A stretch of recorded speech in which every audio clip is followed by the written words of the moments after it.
Ole clear to te mizo tutorial channel chuan in Java in alo lom le vek a cheu voina kan en hawa kan zir ho tur hi chu Thlalak Fiah lo khamiti Fiah dan khami ha kan lo sei ho lenga a hria tam tak kan tonga hre lo po kan do ne chumi tan chuan video toite kan siam le dona milo en sakle vek doni ti kha khasai du ani ole ama sabera chuan play store hemi hi ilo zong veng hei hi ilo zong ve anga hei hi ilo zong venga chuan in lut doni ai download zo nuwa khan enga mo permission pek tur kha chunin penga elo ngai kha chunin elo nga ti chunin ngak wangang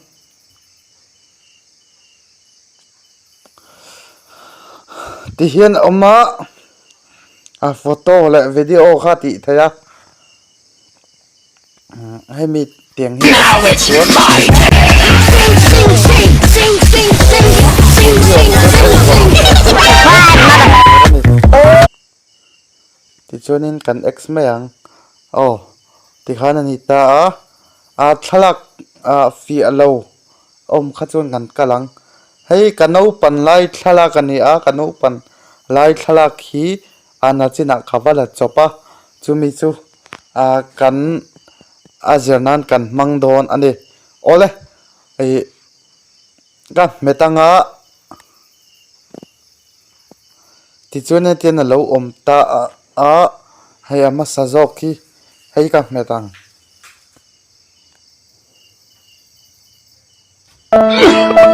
ti chune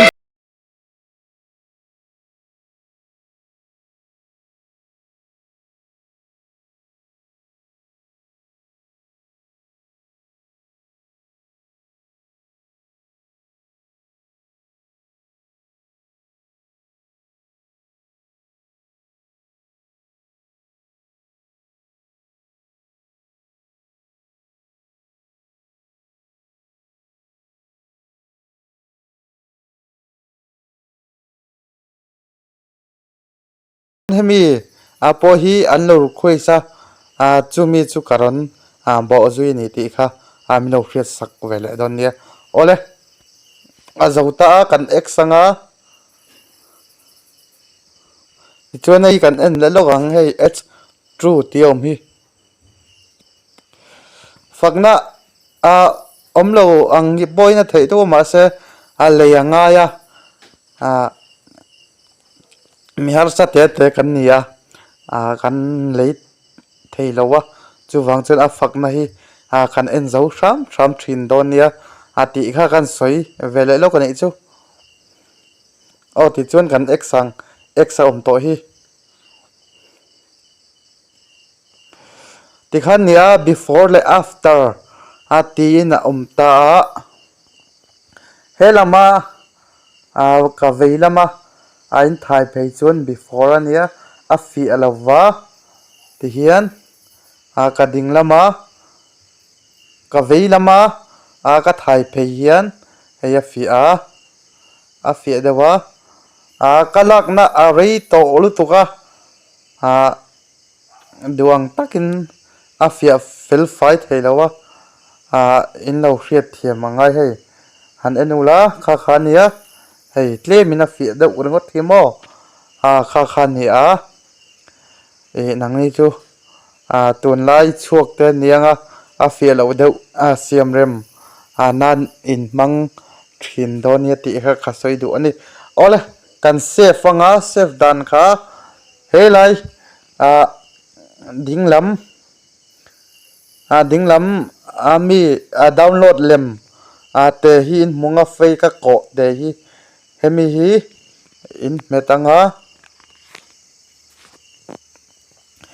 ti chunin save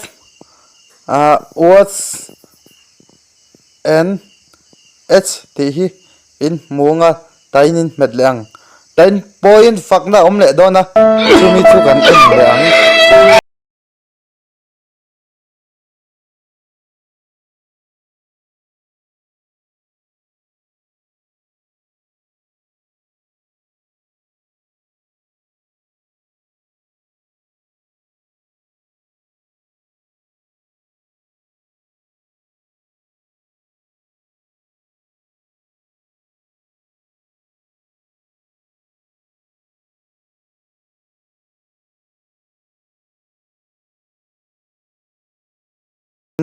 a the reng ani a kan thiam zong te ni chuan ron ti chu azel kan tum don ni o ti khan kan en le phodang fakna kha